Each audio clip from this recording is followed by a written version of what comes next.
David, thank you so much for coming on the podcast. Thanks, Dave. Thanks for having me on the No podcast. worries. So it's very exciting to talk about Welsh Major. Could you give us maybe a bit of a background on the studio, just in terms of size, what type of stuff you're working on, and I guess a little bit of a history of the practice as well. We've been going for a little while now. I think Chris Major and myself set the practice up way back in 2004. And we did that really on the back of working on friends' houses and our own house. Since that time, we've gone through quite a varied range of projects: childcare centres, cemetery buildings, residential buildings, public toilets, all sorts of things. And at the moment, there's 12 of us in the studio, and we're hoping to grow it a little bit more in the very near future. I'm really interested in the cemeteries and toilet blocks and all that sort of public work. You've dropped that out there, and it's really interesting. So, started the practice with Chris in 2004, doing sort of single residential private homes and that sort of thing. At what point did you start moving into the more public work? Yeah, when it was very early on and we were working on our own small addition to a little semi in inner Western Sydney and doing similar projects for friends as well. It was by luck, I suppose, that one of our friends bought a very, very old terrace house, 1845. And we, of course, entered that into the awards and everything. But rather than just put it into the usual residential category, we thought, well, this got some far it's a bigger project than that in terms of its approach to our built heritage, our cultural heritage. So we put it in the heritage category of the awards and ended up winning the Greenway Award in the New South Wales chapter that year. And that little decision there opened us up to sort of being seen as a possibility to work in aspects of architecture rather than just the single alts and ads residential projects. And then some smaller public projects with a heritage component started rolling in, and then other smaller public buildings started happening, toilet blocks, things like that. And things just started to evolve from there. So the best part of 15 years later, actually, it's more than that. I'm in denial. It's more than 15 years. We find ourselves working on or having worked on quite a range of projects. So from that very first building or two, we've managed to put ourselves out there not so much as a specialist of a particular type of building, but people that you might want to talk to if you've got a particular problem that needs solving. So that's been quite an interesting I journey. love it. Coming straight out the gate with a unique marketing strategy, entering the project into the heritage category. That was a really smart idea. So from that point onwards, did those sorts of projects, the more public projects with that heritage context, did those clients approach you and come to you off the back of that, or was it something that set you up to go to them or participate in tenders or those sorts of things? I think what it did do, they didn't just start No, the rolling, phone wasn't just ringing coming off out of the the hook, woodwork. was it? This No, the next morning. No, it certainly wasn't. But it did give us, I suppose, something that we could put together and go out and talk to people about. So we did actually go and talk to particular government authorities. It was the Sydney Harbour Foreshore Authority way back then. And what we found, as we were young architects, emerging architects then, as opposed to a submerging architecture practice now, but people are willing to listen. People are willing to give you some time. And so, 2 or 3 years out, working for ourselves, and people said, yeah, sure, come up and show us what you can do. And then nothing happened straight away after chatting to people. But eventually, a phone call came through and asked us if we wanted to put in a proposal for a project. And off it came. So it sounds like you actually approached them, or you approached these councils or these organizations. Is that so? That was something you Mm. did back then. Is that still something that you and the studio do today as part of your business development process? We At the moment, we have grand plans too, but we're sort Okay. of busy enough at the moment where we aren't doing it at the moment, but we're certainly cognizant of the fact that we have to do that. And so we're working with a few communications consultants just to work on how we might pitch ourselves and how we might talk to potential clients should the opportunity arise. So I think that's been a really important part of us evolving as architects and as an architecture practice, being able to talk about yourselves and what you do.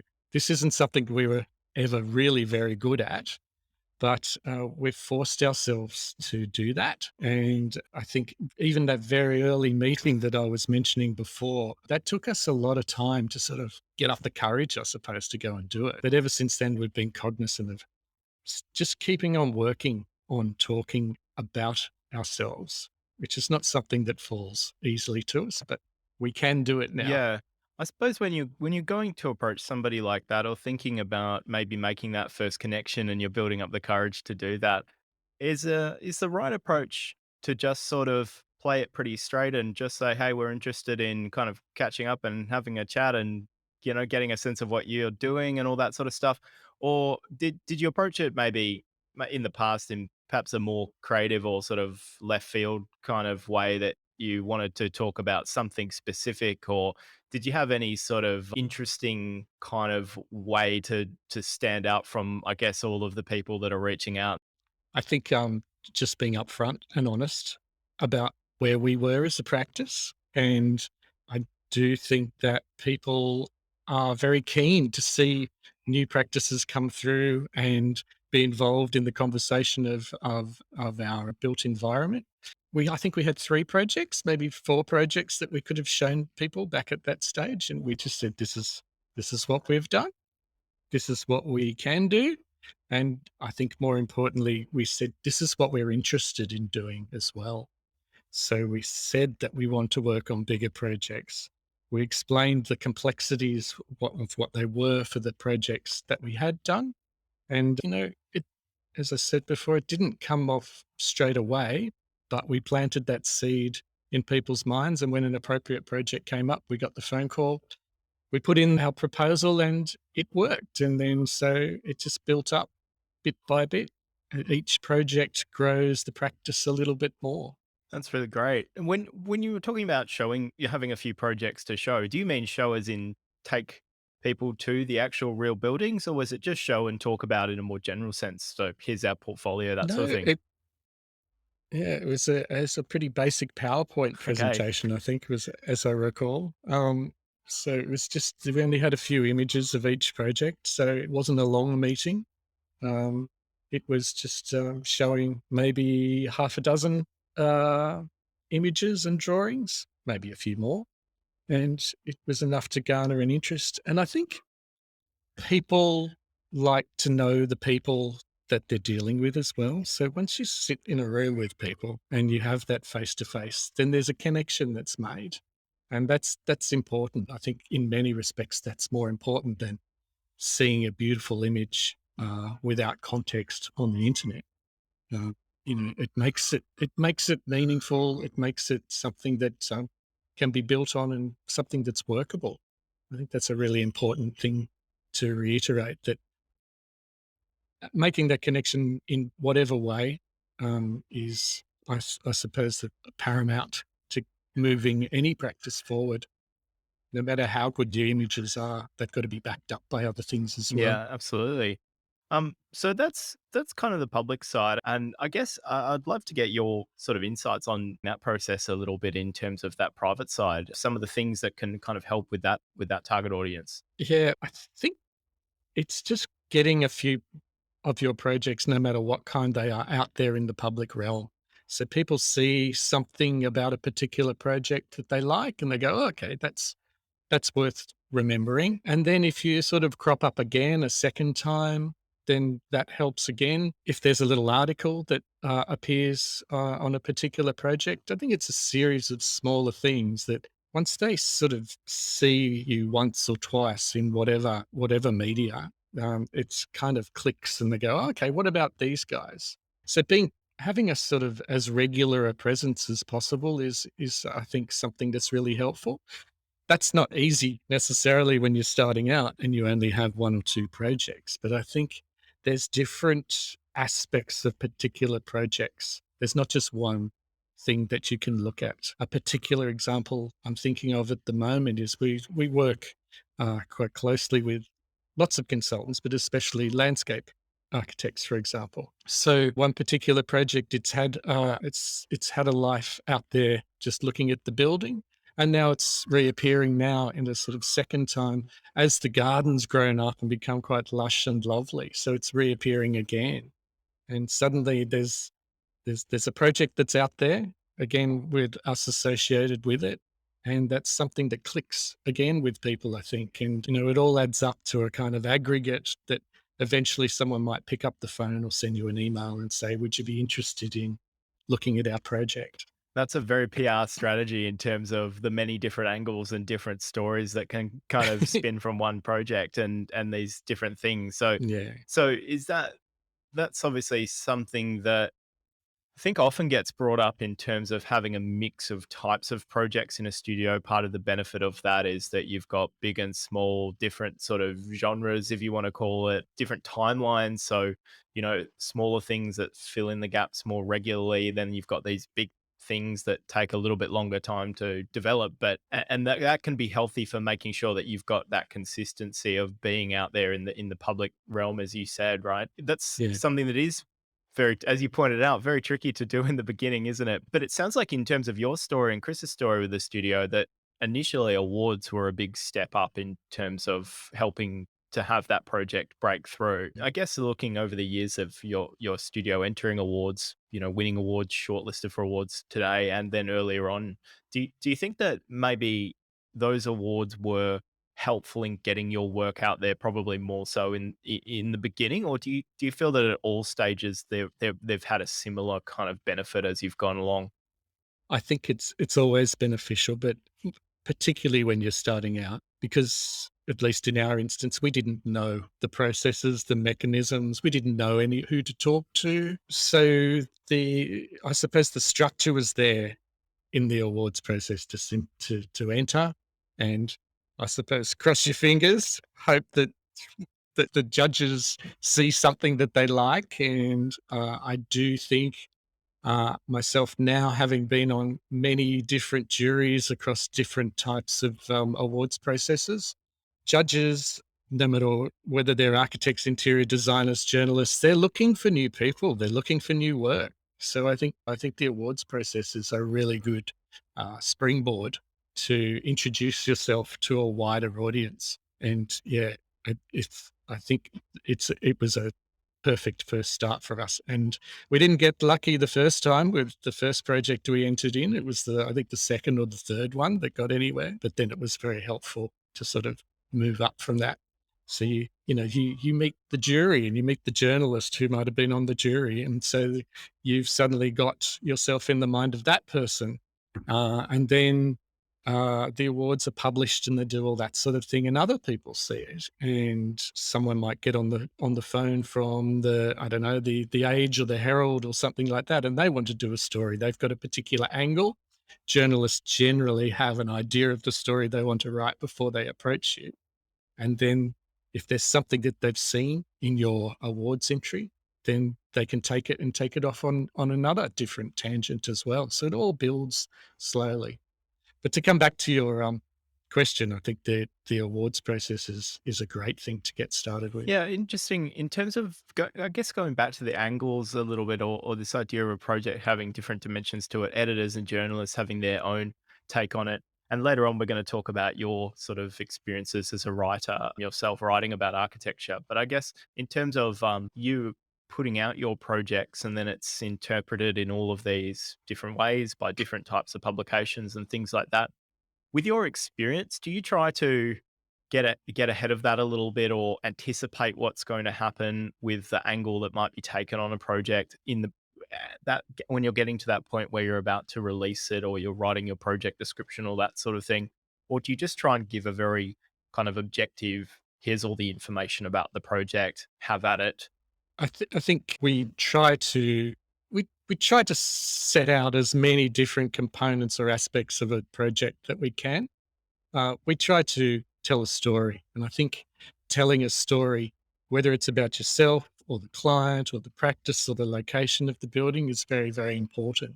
It's coming back to making a connection with your audience. You don't necessarily know who your audience is going to be, that if you start to put a story out there that people can connect with, then I think that's a critical part of making that, I suppose, getting that connection with people so that they can go and expand upon whatever they need to do, whether they're clients or journalists or, or something else.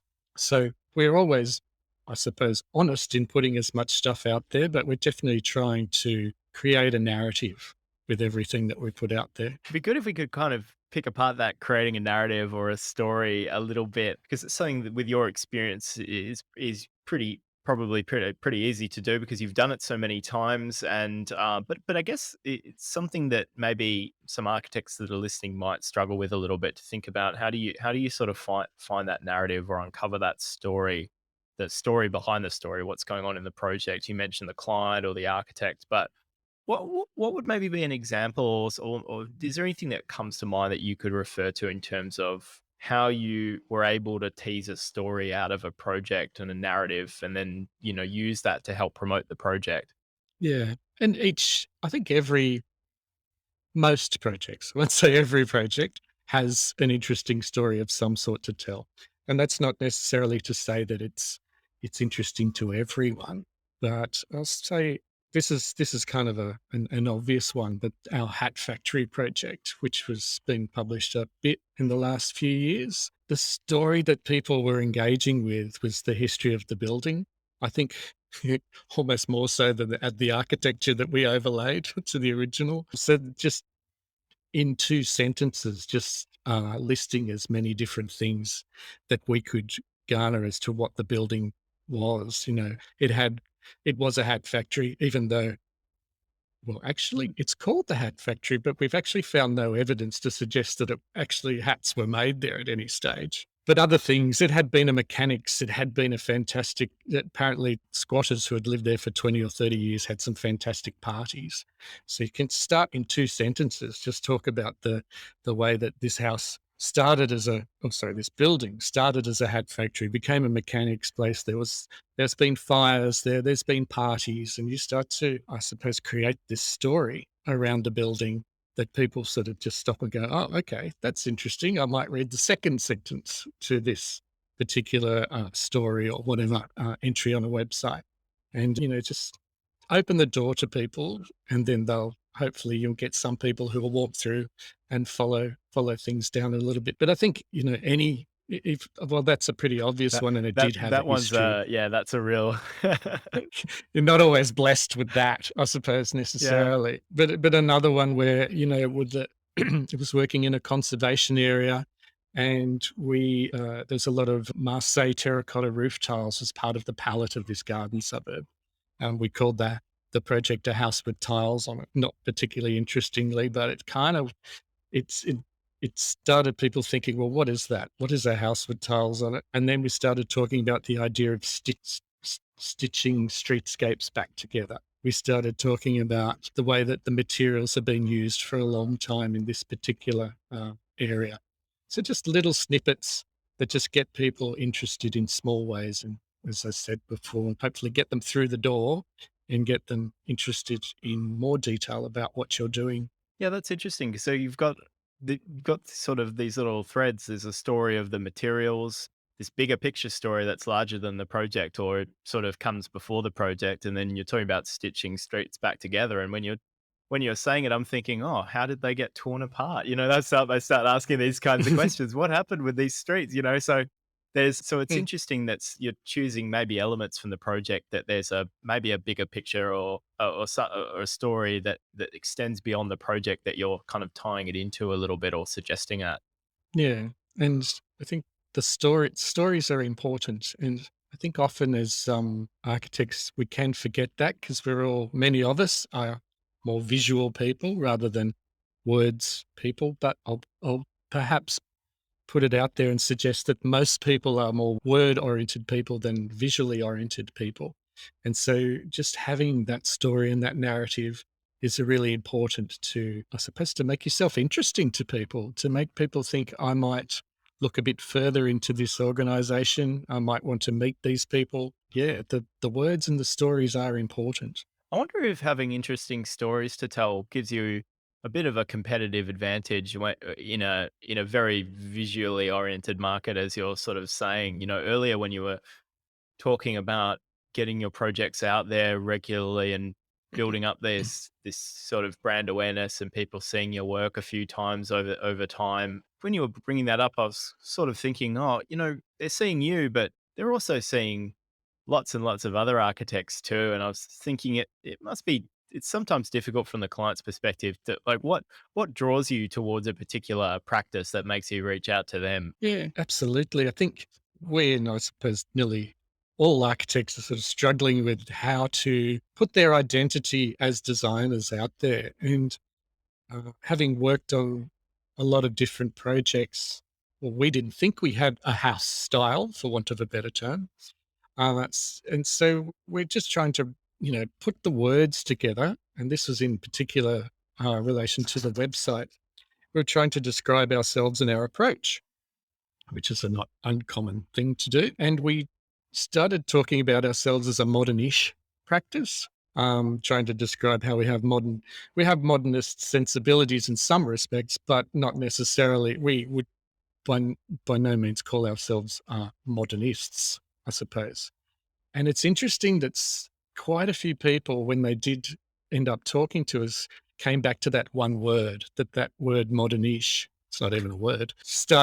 That was the thing that piqued their interest. And that was a point of difference between ourselves and other practices that they were talking to. But it made us realize that the words are important. Well, we always knew that the story was important, but we paid more attention to how we present ourselves across different mediums. It's not just a matter of putting the Squarespace site together and whacking a whole lot of images on it. It's about creating the story about the projects, the practice, and the individuals involved in that practice as well. Yeah, I mean, when people talk about trying to clarify their message or we need to simplify our message or something like that, I think that choice of modern-ish and then having a paragraph that describes that is probably what that means in terms of clarifying your message. You're getting it to this really distilled down simple thing because as an architect, you can say a lot of things about your work and about your studio. And sometimes it's tempting to Mm, just try and say all of them and you end up with an about page that is trying to get about 15 different messages across.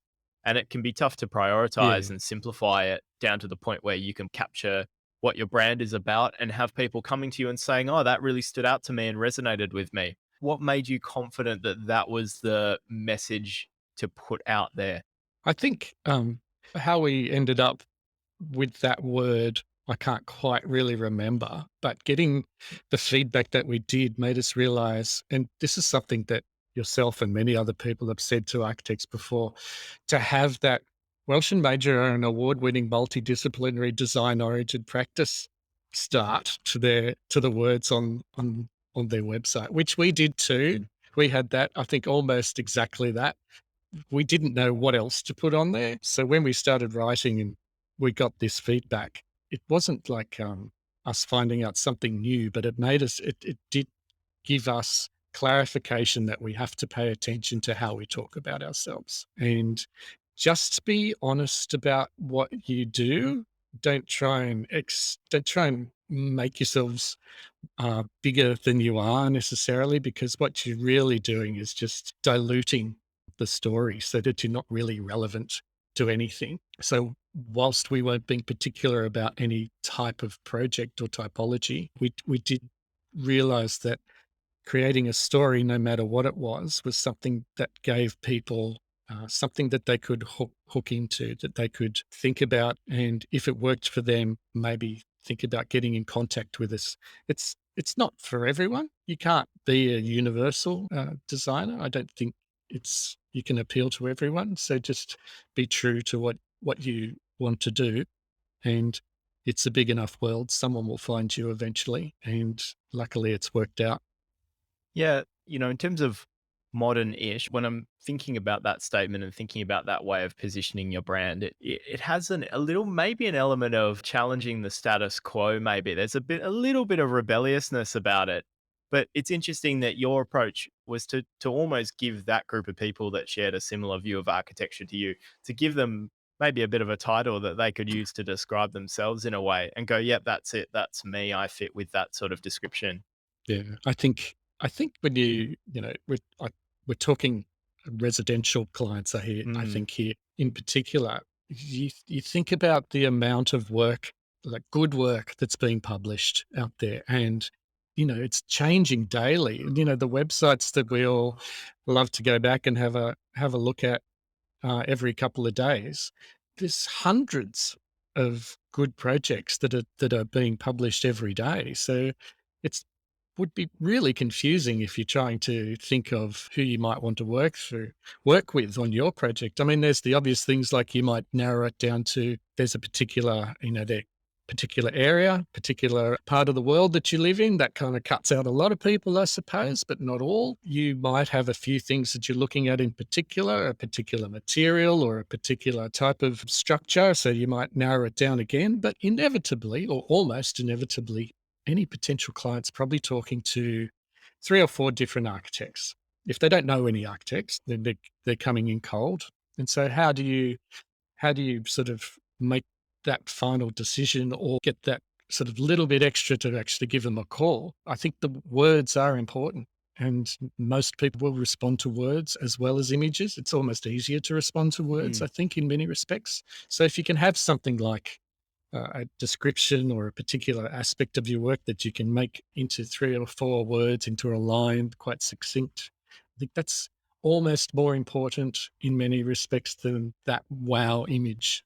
Yeah, so recently you went through a pretty major rebrand in terms of refreshing the Welsh Major brand, the website. A lot of practices are out there sort of thinking about, do we need a rebrand? Do we need a new website? And it's lingers in the back of people's minds. And so it'd be good to get into maybe the process a little bit and then any sort of benefits that you've seen from that. But I guess just starting, what drove you guys to consider getting a rebrand, to go through the process and the time involved? What were you aware that something needed to change, or what was your sort of motivation? Yeah, I think our old website was perhaps looking a little tired. We had a whole lot of extra projects we wanted to put onto it. So, architects generally like to fiddle with things anyway and always looking to redesign. So we were thinking about how we might approach this. But I think more critically, what we realized was that we can't do everything ourselves anymore. And so we didn't have the time. We finally realized that we probably didn't have the skill sets to do it effectively either. So we actively started talking to people about how we might not necessarily change ourselves or the story that we were delivering, but how could we optimize our skill sets, our projects, and I suppose our experience, not just Chris and myself, but the dozen of ourselves now. So it was important to put that out there. So we started talking to different people. We started talking to Mhm. yourself, and you gave us a fantastic, quite forthright review of where our I ripped website apart stood. your old website. Um, I guess that was a helpful kick up it the did. butt to build a new one. No, it absolutely, and so it really was, and it was like sort of the scales falling from our eyes, and we finally saw, oh, that's what people think of our website. Y That little things, just the words. You get too close to yeah. these things, and so we started talking to communications consultants. We started talking to graphic designers, and we eventually came up with people that we were really, really happy with a company group. And we moved forward from there, and they put forward some options for us as a sort of rebrand and a website, and also gave us a framework for presenting things. So even little things like a template to put together a proposal that you put together as part of a public submission or expression of interest or a request for tender or something like that. And they came up with something that we really, really liked, and it's been very, very well received. And as a sort of graphic entity, it was quite exciting and new. A lot of people liked it, but more interestingly for us, it gave us a framework to start thinking about how we present ourselves, and it actually changed how we put together the story of our practice. Even having to write it down in particular formats, it changed the way we we approached different potential clients, and it seemed to have been quite successful in quite a few areas as well. So it was a really important thing for us to do. What were a couple of the sort of more fundamental changes that happened because of it in terms of how you present yourself and approach clients, as you were just saying? I'd be interested to know kind of maybe some specific things that you've noticed or that have changed. Well, I think we're all designers. There's a dozen different designers in the practice, and everyone likes to sort of put their mark on things and change things. What it gave us was a structure, a cohesive structure and a story that we all were on board with. We talked to everyone in the practice when the potential options were being put forward to us by our graphic designers. And it gave everyone, I suppose, a methodology to explain themselves with, whether it was the concept drawings that you're first putting forward to a client, whether it was an expression of interest to a potential client, or even if it was just a recording of a finished project that was going up onto the website. It gave us sort of structure and cohesiveness in how that we told the story of ourselves to other Yeah, people. that's interesting. So it became at every single touch point, there was a more of an exercise in actually planning out what's the optimal way to do that and how does that fit into the entire journey more kind of cohesively, right? Yeah. So it was interesting. We didn't realize this was going to happen, but once we had this, I suppose, this mechanism to talk about ourselves with, it was really effective in getting our story and our message out there. And it seemed to have proved successful as well. So we picked up some very interesting projects. It in terms of just so that people, because that sounds like you know, in terms of you got different options with your designer, it sounds like you went straight for the first class, you know, Cadillac option in terms of everything. We're gonna get everything done. We're gonna, you know, completely turn this place upside down and sort of rebrand from the ground up, looking at every process and all of that sort of stuff. So it's a very, very thorough process.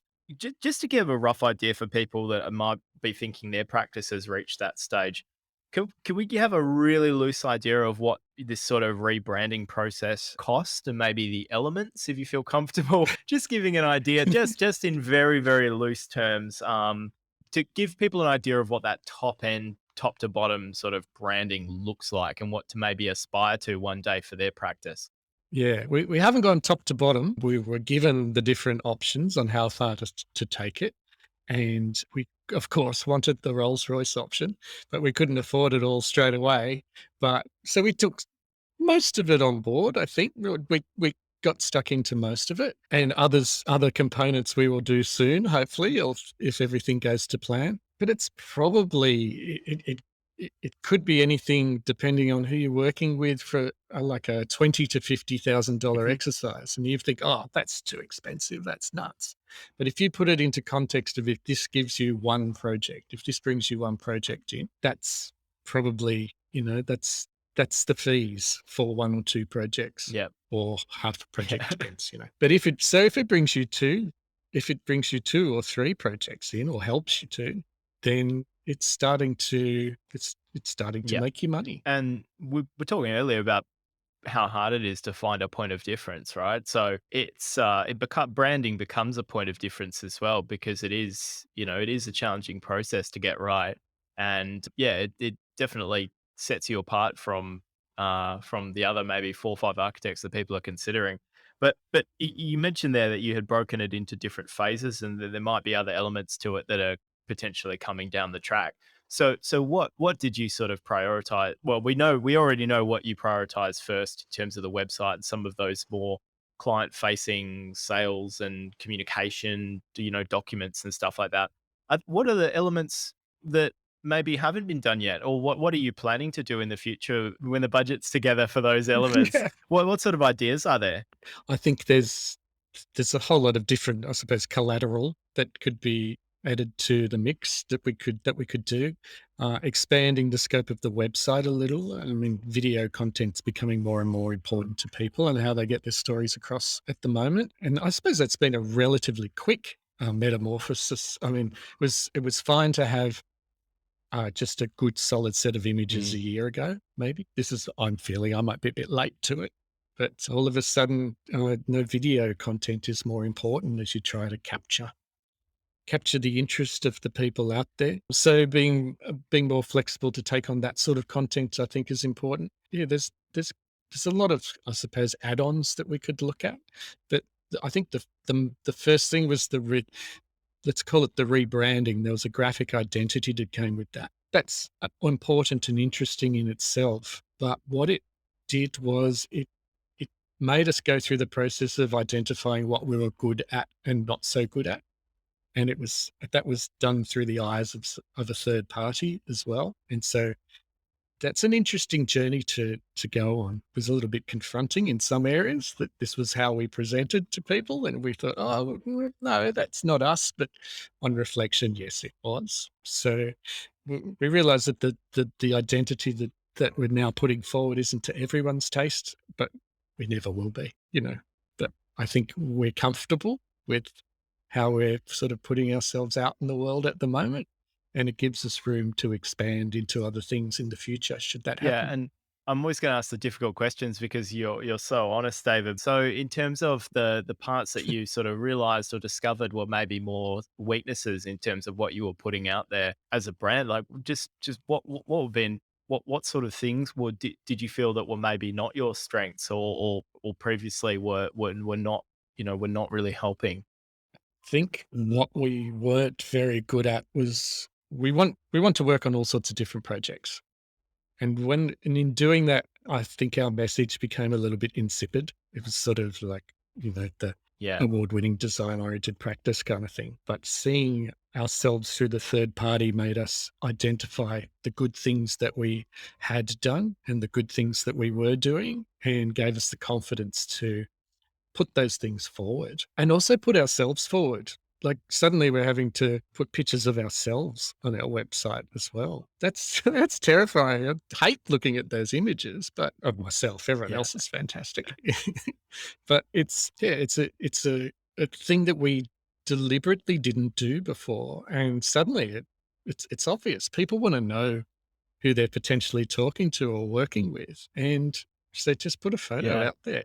And they don't know who that person is in the photo necessarily, but it shows that there are actually human beings, not sort of stilted, cliched designers sitting behind the beautiful photographic image, that there's people here. I think that resonates with a lot of resonate not resonates, resonates with a lot of people. Yeah, and that's actually now taking me back to actually initially looking at your website. I remember when you got me to do that, I hadn't actually met with you yet or got to know you or Chris. Yeah. All I had to go off was a couple of dodgy looking iPhone photos of you 2 on your website, and I had absolutely no idea who I was dealing with from a personality standpoint. I didn't know anything about your studio, your company, and I was trying so hard to work it out, and I just couldn't find any details. So I just had to try and imagine what you'd be Mm. like and then sort of work off that, which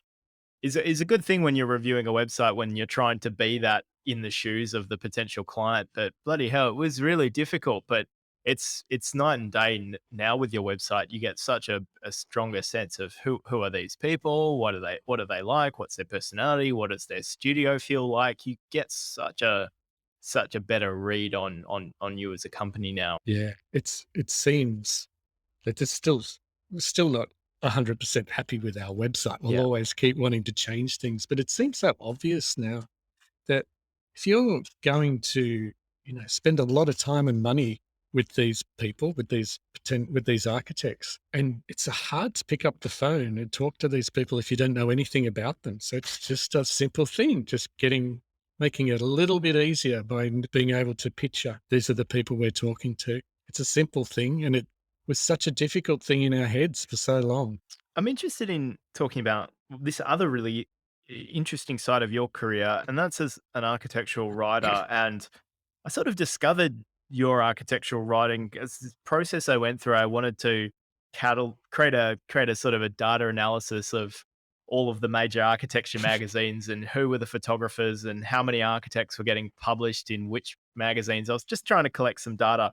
And I was just shocked by how often I saw your name coming up as the writer for basically almost any project that popped up in New South Wales, I would almost be able to put money on it that you had contributed the words for it. And I was very surprised because having worked together, I didn't know that that was really something that you did, and it's a bit of I guess a bit of an interesting aspect to what you do. But I'm interested just briefly in terms of what role does architectural writing play for you? Is it something that you is there a professional side to it in terms of benefiting your practice, or is it just something that you do as a way of contributing and being involved in things?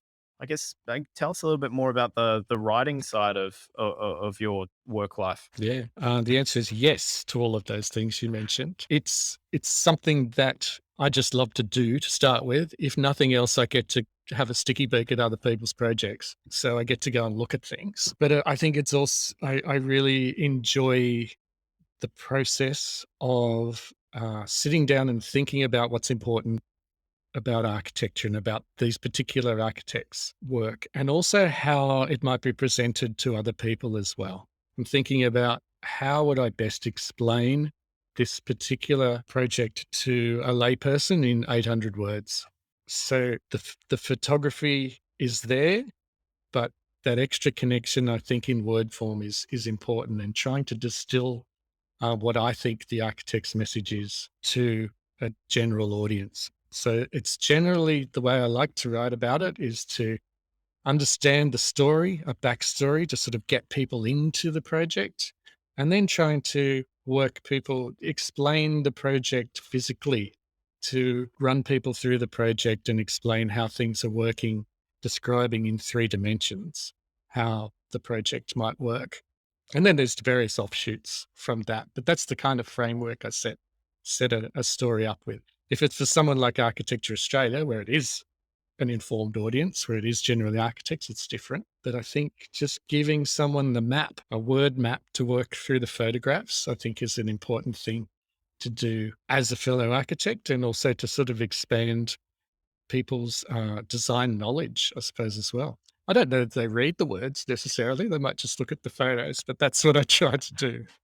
That's great. I guess people are always sort of interested in learning more about the process of how the sausage gets made in terms of, architectural magazines. And there's sometimes a bit of confusion about the role that the writers play, or how they're involved in the process. And obviously, given that you've got so much experience in that area, both on the side of having your work featured, but also contributing your writing, be interested in particular looking at how an editor might put together a magazine in terms of the timeline when they would involve someone like yourself to start thinking about the project. Because oftentimes an editor will go to an architect, yeah, we'll put you in the magazine, but it's going to be 9 months away, and they're kind of going, well, why do I have to wait so long? What's the deal with that? But obviously, there's a lot that happens behind the scenes in getting someone like yourself to write an article. But I guess just maybe a bit of an overview just quickly of sort of the steps that happen from when someone when an editor first reaches out to you and says, hey, we have this project that we think would be amazing for you to write for. What does that look like from your end? Well, I think the editorial teams have chosen their projects that they want to put forward. Some publications have working an issue around a particular theme, others are less constrained by that.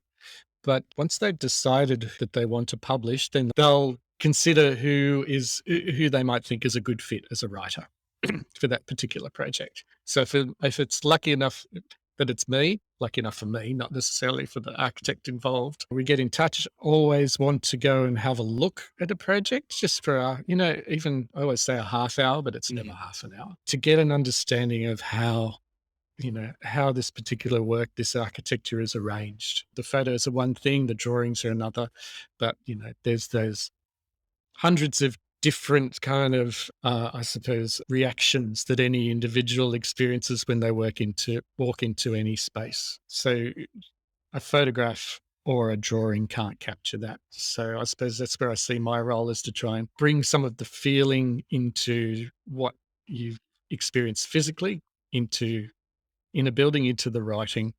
So I will get my words together, and then it goes through a sub editing process, but it's still probably another 4 to 6 months from when I do my bit to when it gets sort of published in print or online. Mm. So it's still a very long process, 6 to 9 months. Possibly it depends on how much work's out there in any given year, but it's getting harder and harder for print media to Mm. make a dollar, and so I think they're trying to. They've got limited resources.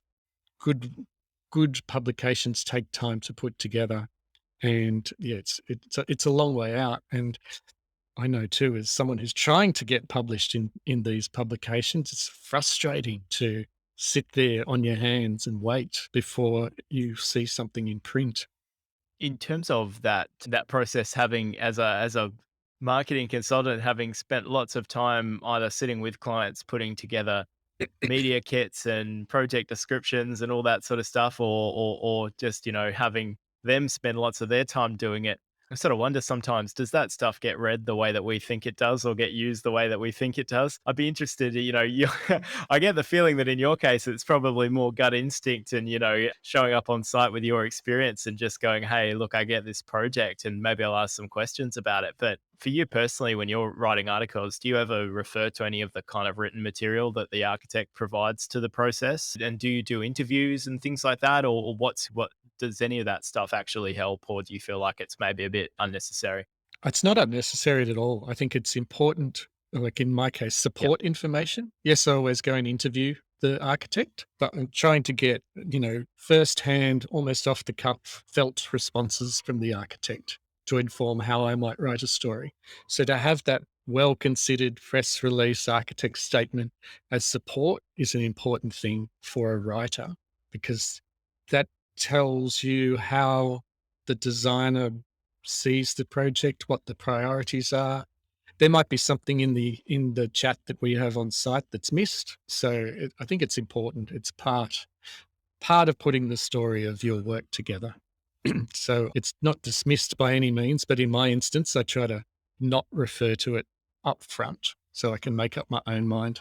But when I say make up my own mind, I'm not a critic necessarily Mm. at all. It's a whole other avenue of discussion and writing, architectural criticism. That's not what I think for the most part my writing's about. It's about perhaps putting forward the architect's intent. I've only got 800 words, so just trying to explain the building as best I can as a support to the overall story, which is photographs and words. Interesting. I'd love to ask more questions, David, but we are at the end of our time, and I want to let you go and get back to the office and do what you need to do. So we'll finish up there. But thank you so much for coming on and being so honest and sharing everything you've got to say from your many experiences in the industry. So thank you very much again for coming on the podcast. Thank you, Dave. It's been Awesome. fun.